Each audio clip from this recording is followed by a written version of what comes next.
Beberapa hari yang lalu muncul berita di mana sebuah bus yang lagi membasuri di wilayah Lenteng Agung, Jakarta Selatan itu dilempar batu oleh oknum yang tidak bertanggung jawab. Awalnya saya kira cuma satu bus, ternyata ada dua bus sekaligus yang terkena lemparan batu ini. Menurut keterangan saksi yang ada di dalam maupun di luar yang lagi ngoyot itu, dua bis ini dilempar waktu lagi nyalain basuri dan dua-duanya itu dilempar batu persis di bagian kaca kiri. Jadi dua-duanya itu kacanya pecah di panel kaca yang sama, yaitu di kiri depan.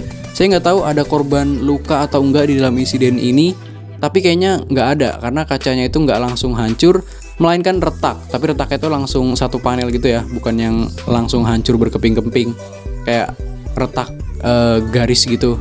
Apa ya sebutannya? Ya begitulah, jadi nggak langsung pecah gitu loh. Ada yang bilang kalau yang dilempar itu bukan batu, melainkan busi. Ada juga yang bilang kalau yang dilempar itu batu. Tapi kalau dilihat dari bentuk pecah kacanya sih kayaknya ini dilempar busi ya. Tentu ini berita yang mengejutkan di minggu ini karena yang terkena lemparan batu adalah bus yang belakangan ini lagi naik daun, Rahma Nursifa dan Meka. Kabarnya mereka itu lagi trip bareng dan ada juga footage sebelum insiden di mana dua bus ini jalan bersama. Saya nggak tahu pasti motif utama dari pelemparan batu ke dua unit bus ini. Apakah pelaku merasa terganggu dengan suara basuri yang memang lagi dinyalakan oleh Rahman Nursipa waktu itu?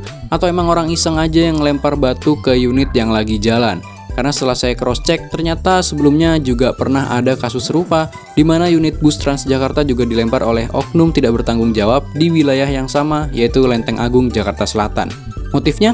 Nggak tahu. Emang di berita itu juga nggak dikasih tahu. Dan mungkin belum ketahuan sampai sekarang.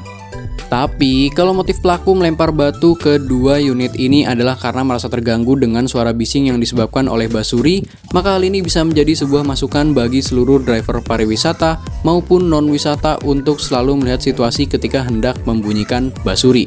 Pasalnya nggak semua orang itu suka sama suara bising yang dihasilkan oleh klakson basuri yang tak jarang jumlahnya itu lebih dari 10 corong. Selain itu durasi ketika basuri menyala juga bisa menjadi masalah karena sekarang basuri itu nggak hanya sebuah nada dengan durasi 10 detik sampai dengan 20 detik ya.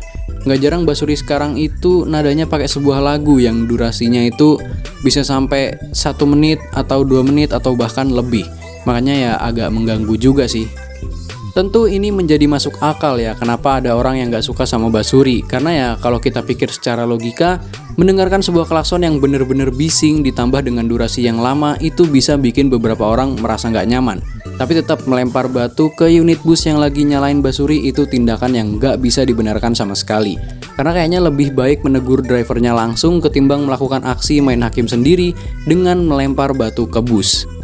Saya yakin kru dan driver juga akan mengerti dan langsung mematikan basuri kalau memang ada teguran dari masyarakat di sana yang terganggu dengan suara bising yang ditimbulkan oleh basuri.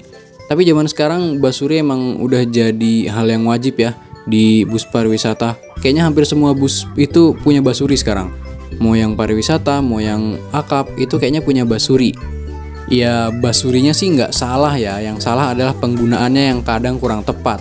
Saran saya sih kita harus tetap memperhatikan situasi kalau mau nyalain basuri biar nggak ada pihak yang terganggu dan kalau udah begitu kan nggak ada pihak yang akan dirugikan.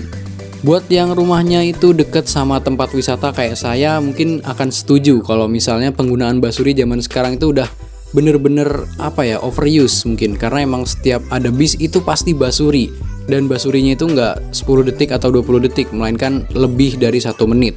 Iya lumayan mengganggu, cuman ya mau gimana lagi, namanya rumah kita deket sama tempat pariwisata ya Ya udah, oke mungkin segitu aja yang bisa saya sampaikan di video kali ini. Kurang lebihnya mohon maaf dan sampai jumpa di video selanjutnya. Mohon maaf minggu kemarin saya nggak upload ya teman-teman.